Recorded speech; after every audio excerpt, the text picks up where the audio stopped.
नमस्कार, देश की बात में हाजिर है। लेकिन आज हम बात करेंगे G20 शिखर सम्मेलन की, जो कल ये सम्मेलन शुरू होने जा रहा है। लेकिन आज इतना महत्वपूर्ण इसलिए भी है क्योंकि तमाम जो राष्ट्राध्यक्ष हैं उनके पहुंचने का सिलसिला जारी है। कई अति विशिष्ट लोग यहां पर पहुंच चुके हैं और कई पहुंचने जा रहे हैं। कुछ देर में अमेरिकी राष्ट्रपति जो बाइडेन भी पहुंचेंगे। तो पहले बात हम G20 सम्मेलन की करें, जिसका आगाज हो रहा है। कई राष्ट्राध्यक्ष पहुंच चुके हैं। आपको बता दें 2 दिन तक ये सम्मेलन रहेगा। G20 इन देशों के आर्थिक वित्तीय मसलों पर चर्चा का एक पटल है। पर्यावरण, सस्टेनेबल डेवलपमेंट और ऊर्जा के क्षेत्र भी इसमें शामिल हैं। इन मुद्दों पर सामंजस्य बनाने का ये प्लेटफॉर्म है एक तरीके से। IMF के मैनेजिंग डायरेक्टर भी पहुंच चुकी हैं। भारत ने इस सम्मेलन की थीम रखी है Vasudhaiva Kutumbakam, one earth, one family, one future. तो G20 इस गुट में 19 राष्ट्र और यूरोपियन यूनियन शामिल है। प्रधानमंत्री मोदी ने अफ्रीका नेशन की इसमें शामिल करने की वकालत की है। ब्रिटेन के प्रधानमंत्री ऋषि सुनक को आप कुछ देर पहले सुन ही रहे थे, वो बातचीत कर रहे थे। जापान और बांग्लादेश के प्रधानमंत्री भी पहुंच चुके हैं। दक्षिण कोरिया के प्रधानमंत्री के ये दृश्य हैं जो इस समय पहुंचे हैं। उनके स्वागत समारोह यहाँ पे हो रहा है। तो अपने आप में रूस के विदेश मंत्री और ओमान के प्रधानमंत्री भी दिल्ली पहुंच चुके हैं। जिस तरह से बताया राष्ट्रपति अमेरिका के जो बाइडेन कुछ ही देर में पहुंचने वाले हैं। और आज रात प्रधानमंत्री निवास पर लोक कल्याण मार्ग पर द्विपक्षीय बातचीत होने वाली है, जिसमें predator drone, jet engine deal, 6G एजेंडे में शामिल है। तो 2G से भारत को क्या हासिल होने वाला है, ये एक अहम रहेगा पहलू जिस पर हम गौर कर सकते हैं।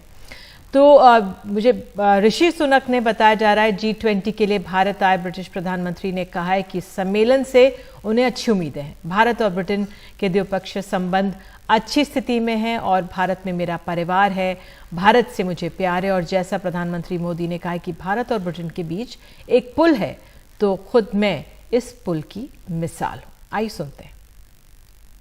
Well, first of all, thank you for the warm welcome. It's fantastic for me to be back in India. Obviously, it's personally very special for me to be here, particularly with Akshata, and we've thoroughly enjoyed the first few hours of our trip so far. I think there'll be many things that we'll be discussing here at the G20 under India's leadership, and I'm confident that we'll make very good progress on a range of different issues. I think G20 has been a huge success for India. India is the right country at the right time to be hosting this, and I feel we're going to have a very good couple of days of deliberations and decisions made. I think it's a great theme, and actually when you say one family, I'm an example of the incredible living bridge that Prime Minister Modi described between the UK and India.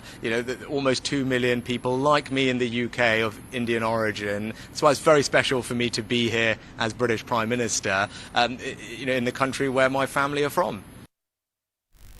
और G20 शिखर सम्मेलन पर भारत मंडपम में अहम press conference आज कुछ देर पहले हुई थी। इसके जो शेरपा हैं G20 के, अमिताभ कांत ने शिखर सम्मेलन कहा कि उसके बाद नई दिल्ली घोषणा पत्र का उन्होंने जिक्र किया है, जिसमें ग्लोबल साउथ एक सशक्त आवाज के तौर पर दिखेगा। और यह भी कहा कि दुनिया मानती है कि भारत ने डिजिटल सार्वजनिक बुनियाद ढांचे के जरिए तकनीक के क्षेत्र में क्रांति लाई है। आइए सुनते हैं अमिताभ कांत को। The New Delhi Leaders' Declaration, which many of you will see post the summit, you will see it as a voice of the global south and the developing countries. No document in the world would have such a strong voice for the global south and the developing countries as the New Delhi Leaders' Declaration. और हमारे साथ खास मेहमान हैं, अपने सहयोगियों के पास भी चलूंगी। JS मुकुल, पूर्व राजनयिक हमारे साथ हैं। डॉक्टर जाकिर हुसैन, विदेश नीति के जानकार हमारे साथ जुड़ गए हैं। और साथ ही योगेश गुप्ता, पूर्व राजनयिक भी हमारे साथ जुड़ गए हैं। बहुत बहुत धन्यवाद आप सबका जुड़ने के लिए। लेकिन उससे पहले मैं अपने सहयोगी उमा शंकर सिंह के पास चली जाती हूँ, क्योंकि जो मीडिया पूरा यूनिट वहां पर बना हुआ है वहां पर मौजूद है। उमा, इस समय वहां से अपडेट दे दीजिए जल्दी से।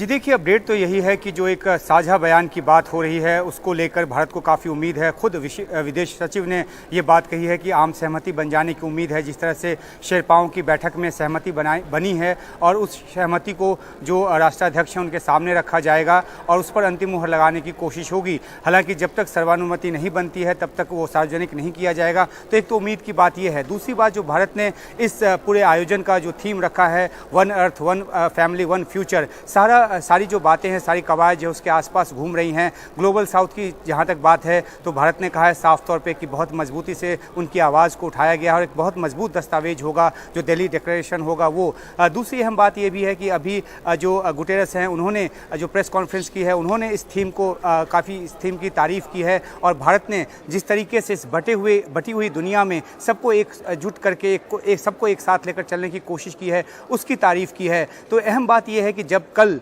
तमाम G20 जो प्रतिनिधि मिलेंगे, उनके जो नेता मिलेंगे, तो किन बातों पे अंतिम मुहर लगता है ये देखने की बात होगी। कल जो 3 सेशंस रखे गए हैं उसमें एक पहले सेशन का नाम वन अर्थ है, उसके अलावा वन फैमिली और वन फ्यूचर, 2 अलग अलग सत्र हैं। तो इन सब सत्रों में बातचीत जो होगी वो आर्थिक सहयोग बढ़ाने पर होगी कि किस तरह से अफ्रीकन यूनियन को शामिल करें, जिसमें कि साउथ अफ्रीका ही अभी G20 का सदस्य देश है। उसके अलावा 54 देश जो है अगर इससे जुड़ जाते हैं तो एम्बिट बड़ा होगा और ग्लोबल साउथ के तमाम देश हैं। तो ऐसे में ग्लोबल साउथ तक उन तक जो फ़ायदा है वो पहुंचाने में मदद मिलेगी। तो ये लब्बो लुबाब है पूरे G20 की बैठक का और निगाह अब इस बात पर लगी है कि क्या वाकई में एक यूक्रेन रूस युद्ध जो कि चुनौती के तौर पर है और जिस पे बात आकर अटकती है, क्या उस पर कोई एक बीच का रास्ता निकल पाएगा। क्योंकि अमेरिका हो या रूस हो, दोनों ने अपने स्टैंड क्लियर कर दिए हैं। रूस का ये कहना है कि क्योंकि ये आर्थिक फोरम है, इसमें जियोपॉलिटिकल बात नहीं होनी चाहिए। अमेरिका कह रहा है कि जिस तरीके से पिछले साल बाली समिट के बाद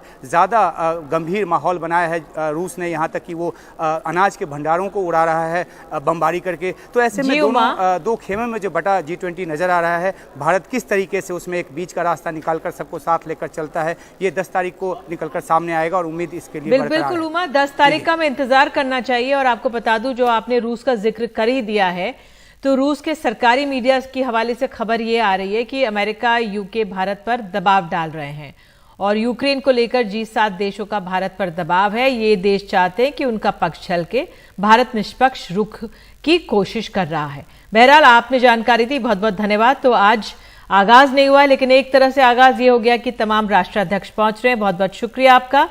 तो हमारे साथ खास मेहमान बने हुए हैं JS मुकुल। मैं सबसे पहले आपके पास आऊंगी।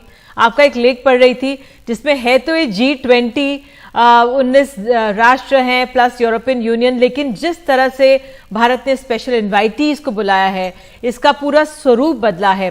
भारत क्या हासिल करेगा इससे, ये एक आज ये समझने की कोशिश करेंगे आप बताइए जरा। और आपके व्यूअर्स को ग्रीटिंग्स। सबसे पहले तो इस इंडिया की G20 प्रेसिडेंसी और जो समिट होने वाला है उसने कई चीजें ऑलरेडी हासिल कर ली हैं। उसका संक्षिप्त में बता दूं। सबसे पहले तो जैसे प्रधानमंत्री जी ने कहा है, ये एक पीपल्स प्रेसिडेंसी बन गई है। हम लोग इसमें सफल रहे हैं कि ये अपनी प्रेसिडेंसी से G20 को देश के विभिन्न भागों में और सोसाइटी के डिफरेंट सेक्शंस में इसको हम पहुंचा पाए हैं। ये हमने कई तरीके से किया है, जैसे कि एंगेजमेंट ग्रुप्स हैं, 11 एंगेजमेंट ग्रुप्स हैं। इसमें विमेन ग्रुप है, बिजनेस ग्रुप है, यूथ ग्रुप है। मैं खुद रहा हूँ स्टूडेंट्स ग्रुप में उसके प्रोग्राम में शामिल।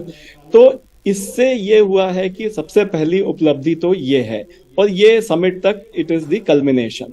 सेकंड, दूसरा ये है कि इंडिया ने इनक्रेडिबल इंडिया को सारे विश्व में इसको पहुंचा दिया है। हमारे यहाँ 220 मीटिंग्स हुई हैं 50-60 शहरों में। हमने अपनी कल्चर, अपनी democracy with all it's glory, variety, diversity, ये हमने दिखाई है। तो हम इसको सारे दुनिया में ले गए और आज भी दिल्ली पूरी तरह से डेक्ड अप है, सजी हुई है, जिससे कि जो आपने बताया लीडर्स आ रहे हैं वो ये देखेंगे। तो ये हमारी एक दूसरी सफलता है। तीसरा मैं कहूंगा, जो ये ग्लोबल साउथ की बात होती है, शुरू से हमने प्रधानमंत्री जी ने वर्चुअल समिट किया था voice of the global south के 125 देशों के हमने व्यूज कलेक्ट किए हैं, और वो हमने सारी प्रायोरिटीज में it is a spirit of global south permeate. जैसे आपके अभी कार्यक्रम में अमिताभ कांत जी ने कहा कि ये ग्लोबल साउथ का इसमें बहुत ही स्ट्रॉन्ग मैसेज आएगा जब ये कम्युनिके या डॉक्यूमेंट जो फाइनल होगा परसों। चौथा इसमें यह है कि जो ग्लोबल साउथ का हमने डॉक्यूमेंट में ही नहीं, हमने इसमें अफ्रीका डेफिसिट है G20 में, जो हम 20 G20 के मेंबर्स हैं उसमें केवल एक ही अफ्रीकन कंट्री है। सो इसको हमने दो तरीके से इसको हमने एड्रेस किया है। पहले तो हमने अपने जो गेस्ट बुलाए हैं उसमें 3 अफ्रीकन कंट्रीज को शामिल किया है, मॉरिशस, इजिप्ट और नाइजीरिया। लेकिन इसको एक स्थायी तरीके से इस डेफिसिट को एड्रेस करने के लिए हमने ये पहल की है कि अफ्रीकन यूनियन को एक फुल मेंबर बनाया जाए। और जैसे कि खबरें आ रही हैं, इमर्जिंग कंसेंसस है, तो ये लगता है ये एक बड़ी उपलब्धि होगी इंडिया की प्रेसिडेंसी की, दिल्ली के समिट की। और दिस गोज, ये बहुत अच्छी तरीके से सेट होता है हमारे थीम से, Vasudhaiva Kutumbakam, one earth one future one family, और ऑल्सो रेजोनेट्स जो हमारी मेन क्रॉस कटिंग प्रायोरिटी है, जो ग्लोबल साउथ। बिल्कुल, तो आपने ये बहुत अहम बातें कही। और योगेश गुप्ता जी सर, अगर मैं आपसे जिस तरह से ग्लोबल साउथ एक तरह से कैसे इसे समझें, जो डेवलपिंग है या अंडर डेवलप्ड वर्ल्ड, उसकी आवाज भारत बनकर उभरना चाह रहा है, इससे कितना सशक्त होता है ये G20 ग्रुप है अपनी बातें एक तरह से आगे ले जाने में, या एक तरह से आदान प्रदान हो और देशों पर इसकी मुहर लगे। सर, आपका असेसमेंट। देखिए इसमें कई एस्पेक्ट्स है। एक एस्पेक्ट तो देखिए ये है कि ग्लोबल इकोनॉमी जो है वो उसकी ग्रोथ के लिए जरूरी है कि जो डेवलपिंग कंट्रीज है वहां पर भी इकोनॉमिक ग्रोथ हो, वहां पर भी जो है लोगों के हालात सुधरे, बेटर हो। क्योंकि वहां पे अगर इकोनॉमिक ग्रोथ होती है तो फिर तमाम विश्व में जो इकोनॉमिक ग्रोथ है वो बेहतर होगी।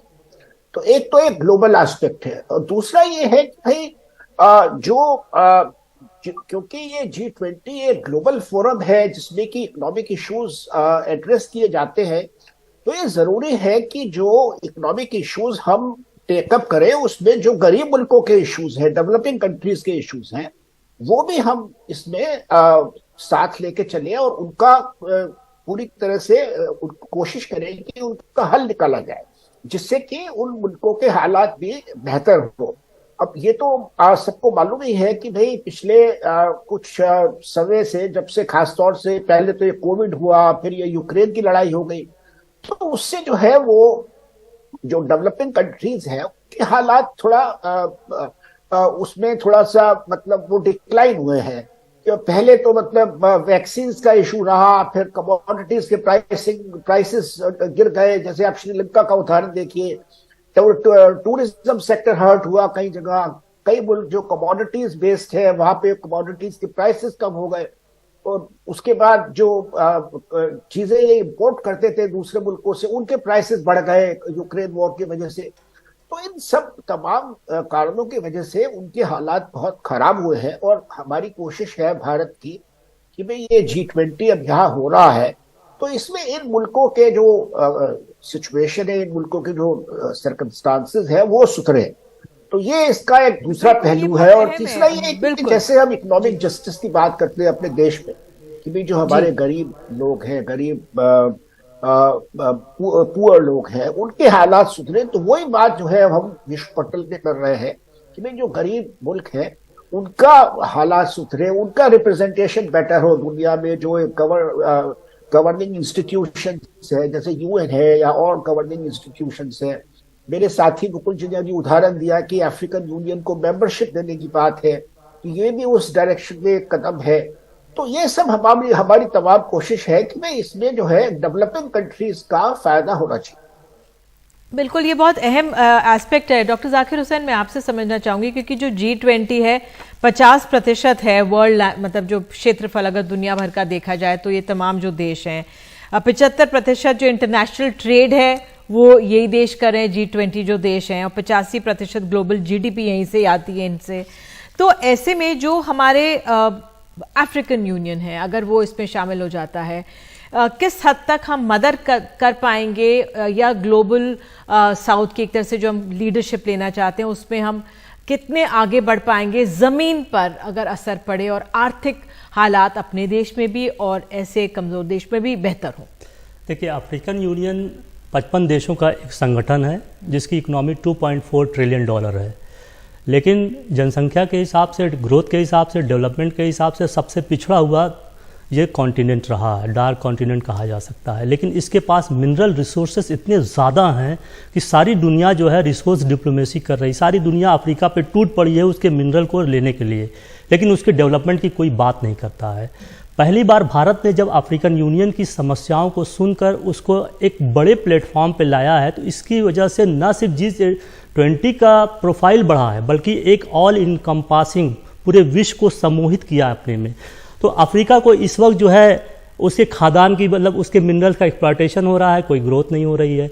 एनवायरनमेंट का डिग्रेडेशन हो रहा है, कोई ग्रोथ नहीं हो रही है। कॉन्फ्लिक्ट बढ़ता चला जा रहा है, कोई ग्रोथ नहीं हो रही है। कोई फाइनेंस दे रहा है तो उसके बदले उसका बड़ा बड़ा जो है क्या कहता है, स्ट्रेटजिक असेट को अपना वो बना ले रहा है कि भैया हमको 90 साल का लीज दे दो, हमने तुमको लोन दिया है। जो डेट ट्रैप की बात कर रहे हैं, डेट क्राइसिस वहाँ इतनी ज़्यादा हो गई है।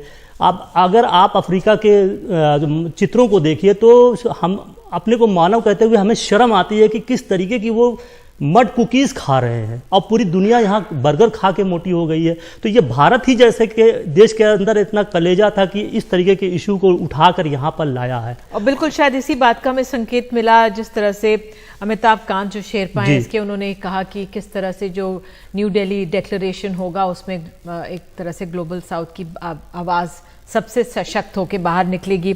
मैं आगे बढ़ना भी चाह रही हूँ, और ये एक सवाल अगर मैं मुकुल सर आपसे पूछूं अपने आप में, तो जो अभी अमेरिका के राष्ट्रपति कुछ ही देर में लैंड कर जाएंगे, उनके साथ कुछ द्विपक्षीय बातचीत होने वाली है, एजेंडे पर तमाम चीजें कही जा रही हैं। तो जो ये चीजें हासिल होंगी वो भी क्या G20 के दायरे में कैसे समझाएं, अमेरिका के साथ इससे क्या हासिल होने वाला है, कितना ठोस रहेगा ये? नहीं, देखिए, इसमें दो चीजें हैं। एक तो G20 लेवल पे है और एक है बायलैटरल्स। पहले तो G20 का तो अपना एजेंडा है, इंडिया की प्रायोरिटीज बिल्कुल क्लियर हैं।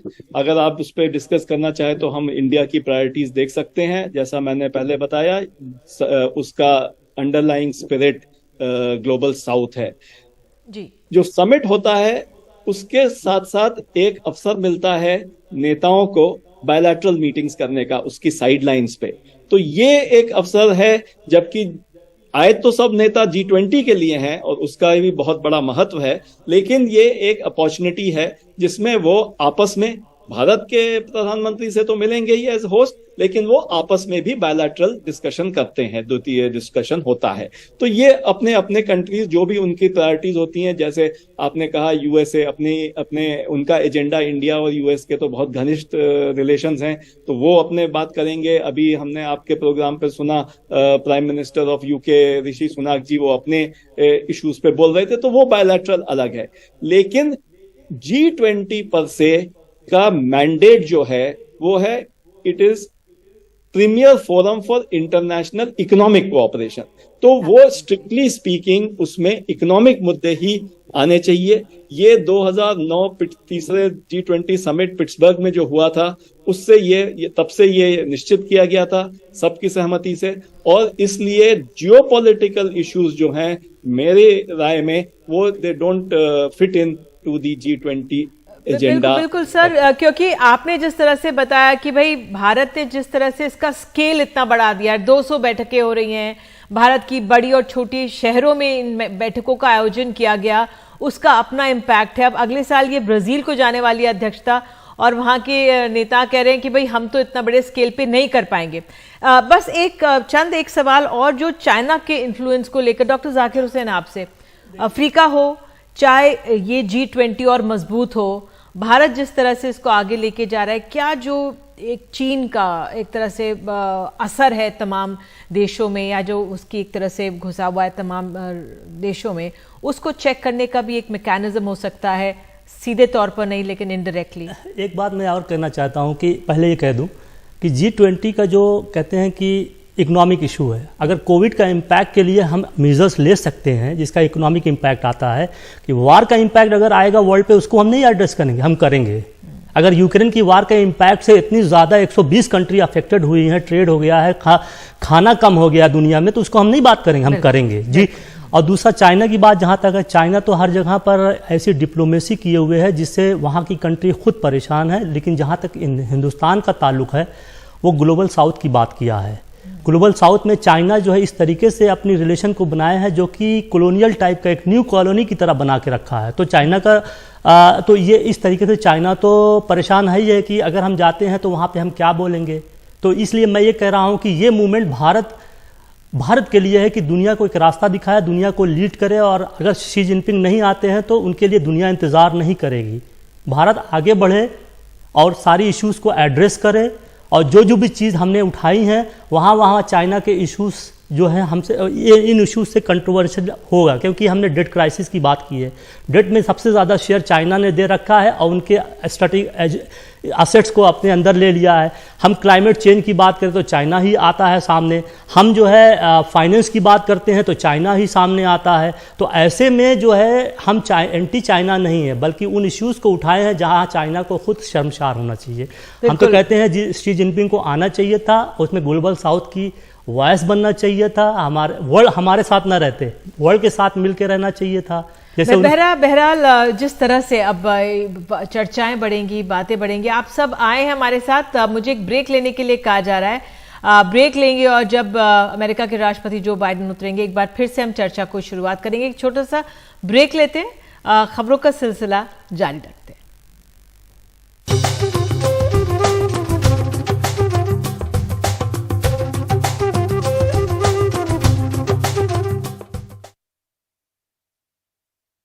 Co-presented by doctor ortho Ayurvedic oil and capsule, अब दर्द भी घुटने टेकेगा। Co-powered by Ashray presents Golden Grande, the big destination, or Think Cladding, Think Alstone. State partner, Government of Uttar Pradesh.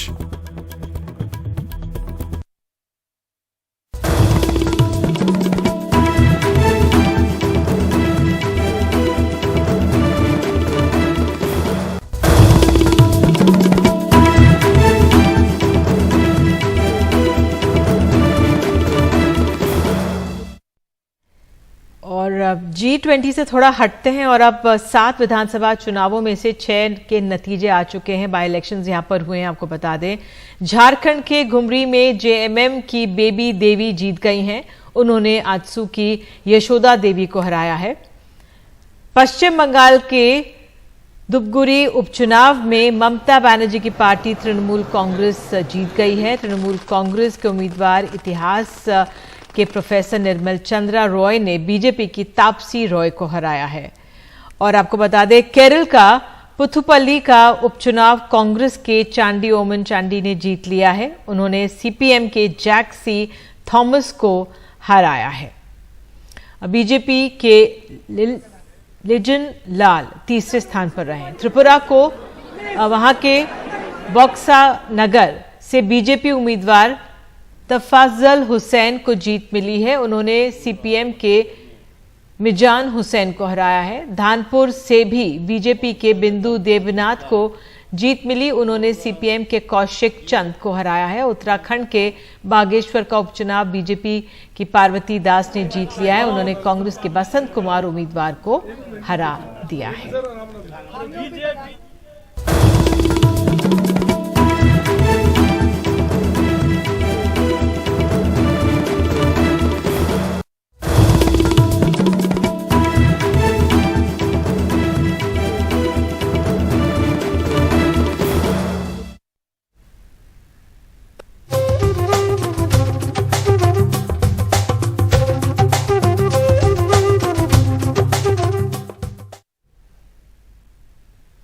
तो America के राष्ट्रपति जो बाइडेन बस दिल्ली पहुंचने ही वाले हैं। 6:40 का समय दिया गया था। उनकी सुरक्षा के लिए व्यापक इंतजाम किए गए हैं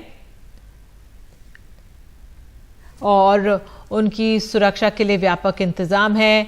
एयरफोर्स 1 के भारत के स्पेस में आते ही नो फ्लाई जोन लागू हो जाएगा। एयरफोर्स 1 के अलावा उनके साथ एक दूसरा विमान भी होगा जो आपात स्थिति में इस्तेमाल किया जा सकेगा।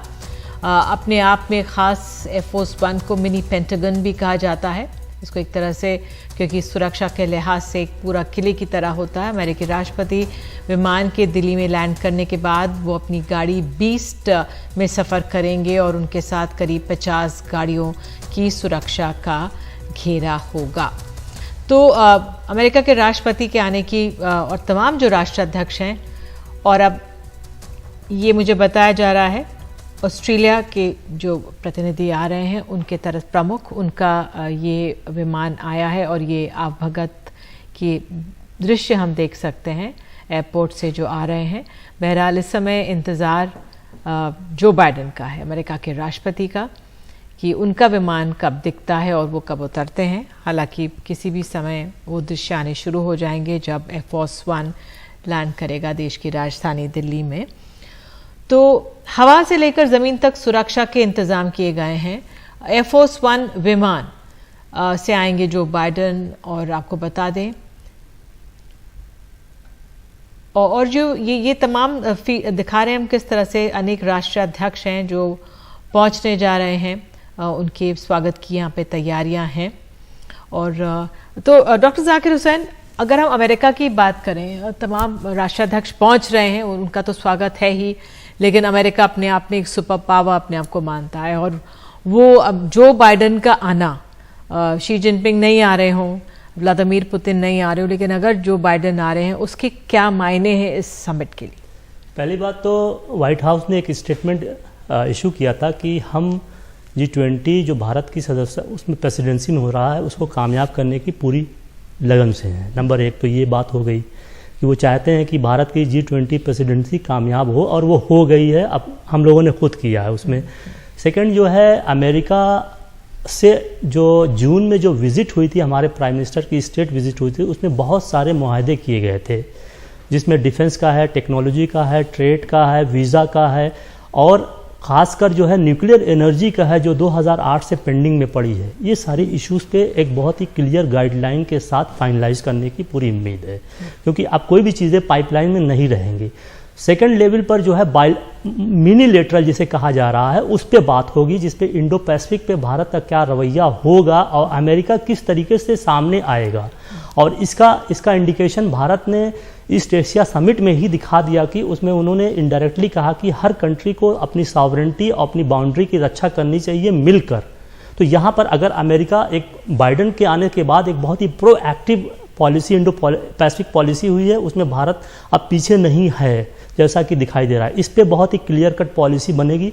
और थर्ड जो बहुत ही महत्वपूर्ण है जो G20 के लिए भी है कि किस तरीके से मल्टीलेटरल डेवलपमेंट बैंक का रिस्ट्रक्चर किया जाए, जिससे फाइनेंसिंग की प्रॉब्लम जो डेवलपिंग और ग्लोबल साउथ में है उसको रिमूव किया जाए, उसको ओवरकम किया जाए, उनके ग्रोथ को मोमेंटम दिया जाए, उनके प्रोजेक्ट को आगे बढ़ाया जाए, कैसे जो है फाइनेंस किया जाए। ये सारी चीज़ें जो है एक इस बैठक में, इस विजिट के दौरान जो 3 दिन की विजिट होगी यहाँ पर, वो अपने आप में खुद एक बड़ा अचीवमेंट है कि दुनिया का सबसे बड़ा ताकतवर जो आदमी जो है 3 दिन जो है दिल्ली में बैठेगा, तो इसका अपने आप में एक बड़ा मैसेज दुनिया में जा चुका है। शायद इसीलिए जो है शी जिनपिंग जो है अवॉइड भी कर चुके हैं कि मैं क्या करूँगा वहाँ पर। तो ये एक बड़ा मसला है चाइना के सामने। तो ये सारी चीज़ों को देखते हुए लग रहा है कि G20 का जो कुछ है तो वो तो सामने ही रहेगा, लेकिन हमारे बायलैटरल लेवल पर एक बहुत ही इंटीमेट रिलेशन बिल्डअप होंगे जो कि फर्दर आगे जाके और कुछ रहेगा बनेगा। और इसमें स्पेस डिप्लोमेसी की भी बात होगी। ऑलरेडी इंडिया ने आर्टेमिस जो है एग्रीमेंट है जिसमें स्पेस कॉपरेशन की बात की गई है, उस पर भी बात होगी। डॉक्टर हुसैन, ये अपने आप में जो हमारा ये G20 कर रहे हैं हम, उसका एक तरह से अहमियत अपने आप में इतनी बढ़ जाती है क्योंकि जो यूनाइटेड नेशन सिक्योरिटी काउंसिल के जो 5 परमानेंट 5 Ps जो कहा जाता है वो यहाँ पे होंगे। भले ही जिनपिंग ना हो, लेकिन वो देश यहाँ पर अपने आप में मौजूद होंगे। तो एक तरह से एक सामरिक तौर पर भी एक महत्वपूर्ण संदेश। देखिए एक बड़ा मतलब जिसे कहते हैं विडम्बना या आयरनी है, आप इकोनॉमिक इश्यूज G20 को हैंडल कर रही है, पॉलिटिकल इश्यूज यूनाइटेड नेशन कर रही है, इकोनॉमी में आप जो है इंडिया की बहुत बड़ी भागीदारी चाहते हैं और ग्लोबल स्टेबिलिटी में भी भागीदारी चाहते हैं, लेकिन जहां पर यूनाइटेड नेशन, जहां पर जो स्ट्रेटजिक और पॉलिटिकल इश्यूज है वहां पे आप जगह नहीं दे रहे हैं। तो ये एक आयरनी वाली बात है और हमें लगता है कि अब ये वक्त आ गया है कि एक जो है डिप्लोमेसी जो है कॉम्पिटिटिव और कोलैबोरेटिव दोनों होता है, तो एक कोलैबोरेशन में जाके हमको ये बार्गेन करना चाहिए या अपनी पोजीशन को मजबूती से रखना चाहिए कि अब वक्त आ गया है कि यूनाइटेड नेशन का रिफॉर्म होना चाहिए। शायद न्यू दिल्ली डिक्लेरेशन के बाद जब भारत एक तरह से ग्लोबल साउथ को बिल्कुल आगे अपना वर्चस्व आगे बढ़ता हुआ दिखाई देगा, शायद उसके बाद दावेदारी और मजबूत हो जाएगी और दावेदारी मजबूत है। ब्रिक्स में भी जो है ये कहा गया कि इंडिया, ब्राजील और साउथ अफ्रीका जो है यूनाइटेड नेशन के परमानेंट मेंबरशिप के दावेदार और बहुत ही मुस्तहिक हैं, इनको कंसीडर के। तो यही मल्टीलेटरल फोरम्स जो हैं 21st सेंचुरी के लिए रिफॉर्म करना ज़रूरी है। अगर इसको नहीं करते हैं तो मेरे ख्याल से कोई भी कंट्री जो है पॉलिटिकल रिस्क लेने को तैयार नहीं होगी। भारत तो कम से कम नहीं तैयार होगा। क्यों हम रिस्क लें दूसरे के लिए जब हमारी से ही नहीं है पॉलिटिक्स में या इंटरनेशनल डिप्लोमेसी में। इकोनॉमिकली ठीक है, हमारी जो रिस्पॉन्सिबिलिटी है, हमारे प्राइम मिनिस्टर ने पहले ही कहा G20 एक ह्यूमन सेंट्रिक अप्रोच है जिसमें ग्लोबल साउथ को हमने इंक्लूड किया, उनके हेल्थ की, एजुकेशन की, फाइनेंस की, वीमेन की, ये सारी इश्यूज़ को हमने पहली बार ब्रॉड बेस किया है, जो कि आने वाले सभी G20 के लिए एक चैलेंज बना हुआ है। वो किस लेवल पर इस तरीके से जाएंगे, तो ये अपने आप में बहुत अहम हो जाता है अपने आप में। और अगर मैं ये आपके लिए आपसे समझना चाहूँ कि अमेरिका जो है, अमेरिका को क्या हासिल होता है यहाँ पर आकर, भारत में आया है, उसको किन चीज़ों की ज़रूरत है? भले ही वो सुपर पावर है, लेकिन अपने आप में चीन अपने आप में अपनी बात रखता है, रूस अपनी बात रखता है, तो अपने आप में अगर उसको एक, क्योंकि भारत का बाजार अपने आप में बहुत बड़ा है, क्या उसकी कौन सी ज़रूरतें उसकी हम मीट करते हैं? देखिए सबसे बड़ी बात यह है कि अमेरिका अपने को सुपर पावर मानता है और सबसे लार्जेस्ट इकनॉमी है, लेकिन उससे लार्जेस्ट कर्जदार भी इकनॉमी है। अगर वो भारत जैसी बड़ी इकनॉमी के साथ अलायंस नहीं करता है, उसके साथ व्यापार नहीं बढ़ाता है, तो उसको कोई अदर कंट्रीज़ नहीं है जहाँ पर इस तरीके की साझेदारी मिलेगी। चाइना से उसका व्यापार बिल्कुल डिफिसिट में है, उनके रिलेशन ख़राब हो रहा है। टेक्नोलॉजी के तौर पर चाइना जो है यूएस को चैलेंज कर रहा है, टेक्नोलॉजी भी भारत को वो देने को तैयार है। तो ये इसका जो ओवरऑल इन्वेस्टमेंट का जो रिलेशन है वो भी है। भारत का टैलेंट जो है अमेरिका के जो है बहुत से जो है ऑर्गेनाइजेशन को हेड कर रहा है। अगर आप देखें तो बहुत से MNCs के जो CEOs हैं वो इंडियंस हैं। तो ये टैलेंट जो है इंडिया का ही चारों तरफ अमेरिका को हेड कर रहा है, लीड कर रहा है। और इंडिया के जो 4-5 मिलियन जो इंडियंस हैं वो वहाँ के इलेक्शन में बहुत बड़ा रोल अदा कर रहे हैं। इंडियंस का प्रभाव वहाँ पर highly salaried and paid employees हैं। बिल्कुल, मुझे हम लोग ब्रेक ले लेते हैं बिल्कुल, और इसको कुछ और गहराई से समझेंगे। ब्रेक ही ले लेते हैं, जब उनका प्लेन लैंड होगा जो बाइडेन का, तब चलेंगे वापस। एक छोटा सा ब्रेक देश के बाद में।